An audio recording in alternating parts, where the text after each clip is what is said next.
So the last thing to do when olive picking is the cleanup. From my perspective, that means fixing and cleaning the nets and putting them away. So what I'm going to do is I'm going to take some string and a crochet needle, just hook it through. Oops.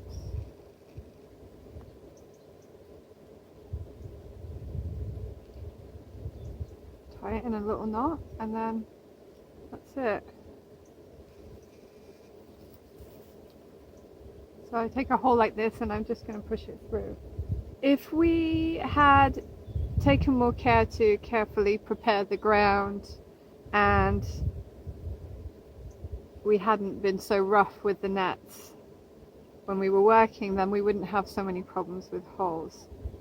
And I think this is kind of representative of all the problems that we have in the world. We tend to spend a lot of time cleaning up our mess instead of putting the mechanisms in place to prevent problems in the first place, or from, you know, trying to look at the source of the, or the root of the problem, and fixing whatever it is that's causing that problem. I often think of the world's problems as like a leaky tap and a blocked drain, and what we do most of the time is just mop up the spillage, and we don't actually look at fixing the leaky tap or at unblocking the drain, even though more often than not it's a better long-term fix and it's less costly. And I think part of the problem that we have with this mentality of mopping up is that you have people that get so good at mopping up that they fail to see the bigger picture and to see that actually what they're doing is mopping up. There becomes a kind of ingrained belief what they're doing is the best possible action for fixing that problem. And I think probably that's a lot to do with the fact that these mop-up projects become commercial endeavors, and then you have a situation where you make an industry out of it. You make it economically impossible to stop something that actually fundamentally doesn't make any sense at all. Or you've got the other problem where people just leave the sink to overflow and nobody mops up anything, and that happens, I think, quite a lot as well. So the other part of the clear up after olive picking is the clear up from the perspective of the olive press. And a lot of people don't realize that actually olive picking is one of the most unenvironmentally friendly things we can do. The wastewater from picking olives across the Mediterranean amounts to about 30 million cubic tons of wastewater a year. It's a biohazard, so it gets processed often in the best way they can, and that's through making sort of lakes and ponds from this water, much like they do with the waste from animal agriculture. And it leaks into the soil, it leaks into the waterways, and it's really, really hazardous. Then you have the second part of the olive mill waste, which is the pomace, which, without wanting to get too technical, comes in two different forms, depending on what type of press that you use.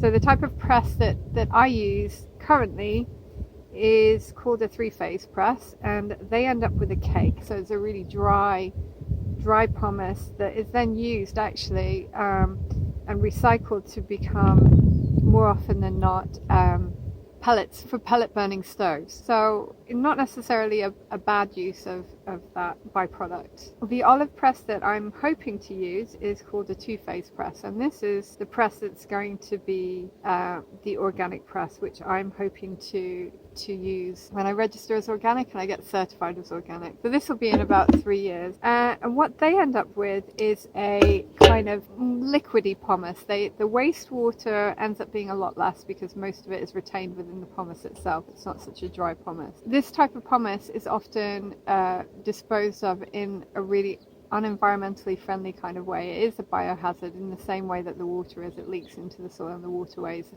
and they make tons and tons and tons of it. And one of the interesting things about this waste is that if it's composted, it becomes a very viable fertilizer.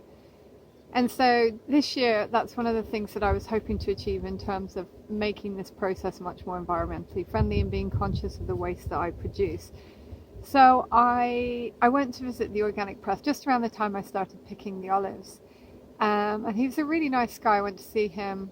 It turned up quite late actually, because I had just gone to take my first load of olives. And I turned up about 8 o'clock at night, and he took me into his house because he was finishing for dinner.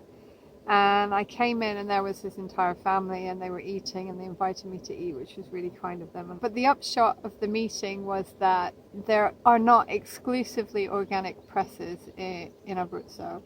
So they do, part of the work that they do is pressing organic olives, and part of the work that they do is pressing non-organic olives. And when there's no distinction between the waste, they don't separate it, it all gets sludged into the same pile. And so he felt that it would be pretty impossible for me to have his waste, which was kind of disappointing. Because another real motivation for doing this is because every year you fertilize your trees, and you put what is essentially various different kinds of waste product from the animal agriculture industry. So that might be manure, or it could be ground up animal bones, various different byproducts that they use from animal agriculture. Well, I really want to explore, for various reasons, the possibility of using vegan fertilizer. And we have this potential to recycle the waste product that we're making from the process of picking the olives, and it's vegan. So it's essentially like killing two birds with one stone and getting great satisfaction from it. So at the heart of what I want to do is to explore the possibility of finding a viable vegan fertilizer. And if I could potentially make enough of it, I could also use it in other areas of what I'm doing as well, in terms of my veg patch. And it's interesting from the perspective of the sort of big question mark in veganism, in that many people don't really, or many people question where our source of fertilizer will come from in a vegan world, where in a situation where animal agriculture is obsolete, what will we use as fertilizer? And actually, I think this is a really interesting question, and I think that there's a lot of potential to explore this aspect of waste products from different industries, not just from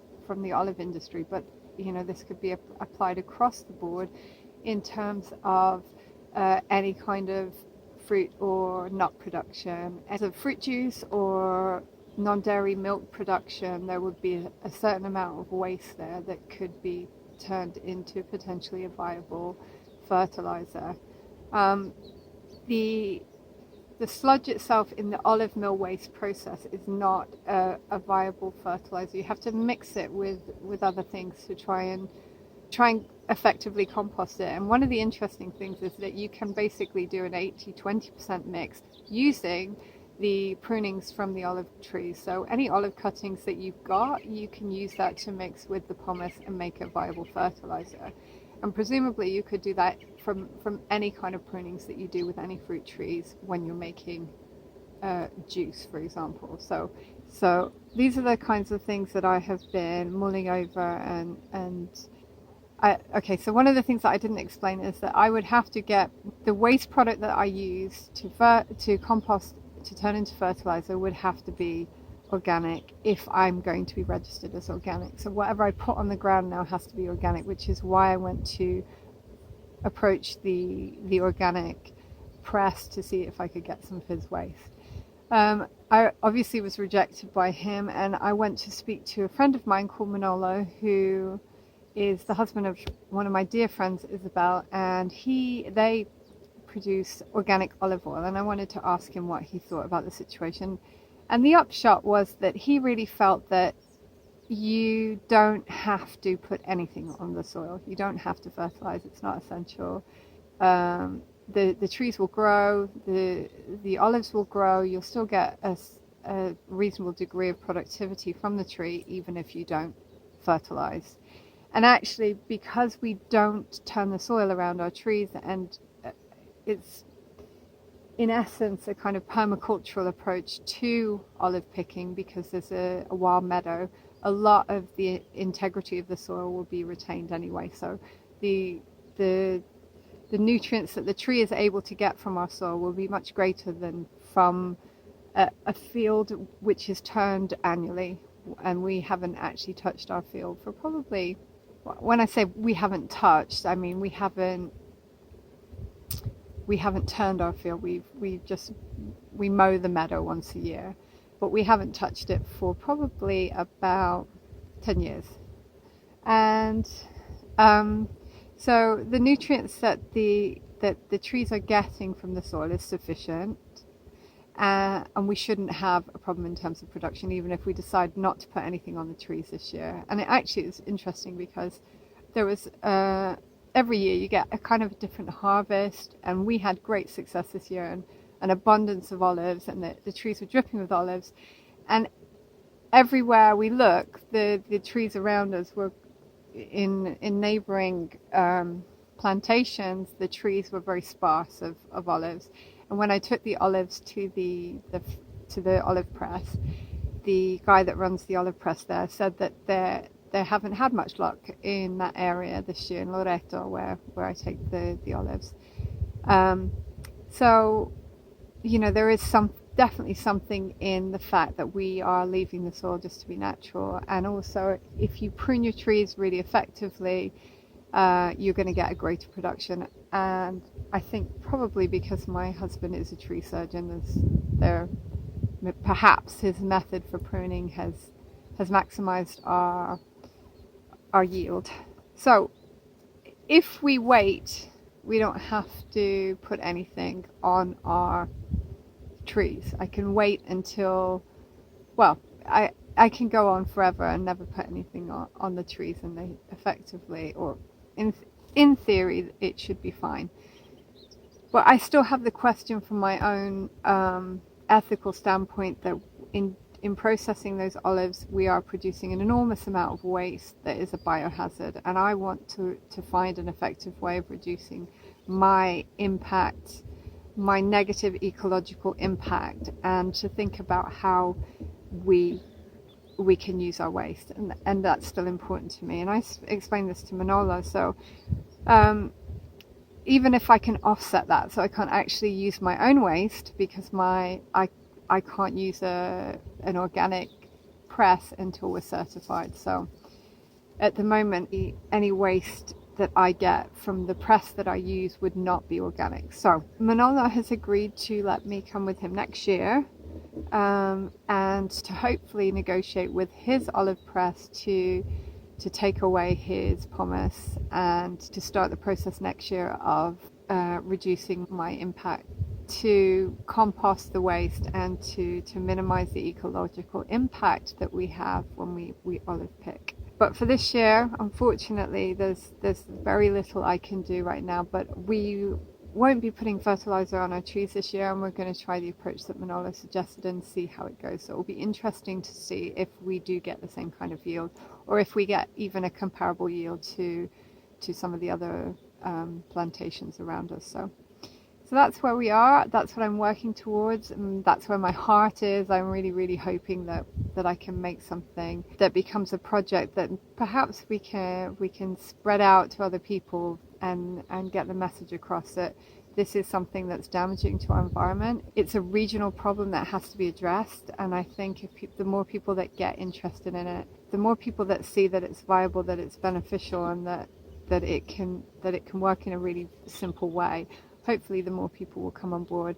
And there are different projects throughout Europe that have started doing this now, and looking at various different ways of utilizing waste product, not just composting it, but other economically viable ways of using it. So certainly in terms of regional governance, there are people on board, there are people that want to do this, and there is definitely a support network of people out there that are willing to help. So this is where I'm going over the next couple of years, and hopefully by next year we will start the process, and I will be able to show you what this composting process is going to look like. But for now, that's the end of the olive picking season. I hope you enjoyed it. Hope you enjoyed it more than I did. It's never much fun being on this side of it. So anyway, for now, take care and I will see you soon.